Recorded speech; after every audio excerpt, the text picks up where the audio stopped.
So I have a lot of people ask me, how much does it cost to replace a window?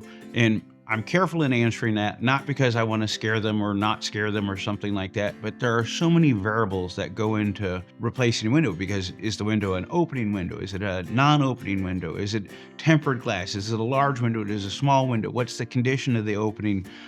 What's the color? What's the style? There's so many factors that go into determining what the price is for the window. And then there's the install part of it. Like, is it single story, double story? Is it stories in the air? Because you have to pay an installer more to go that high type thing. So there's quite a few variables. I would tell you that on the cheap side of the spectrum, you're over $1,000, and on the high side of the spectrum, you're under $3,000. And there are so many different window companies, because there's even more expensive windows than that for replacement windows, depending on what company you talk to. With us, I would just say that our whole goal is we're kind of on the high side of the mid-range. We're not the least expensive. That's not our market. That's not what we cater to. We're certainly not the most expensive. That's not our market either.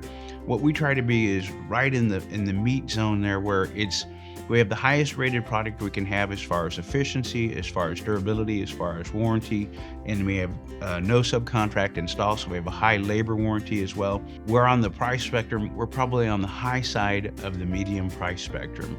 And I know that doesn't give an exact answer, because it's very difficult to give an exact answer.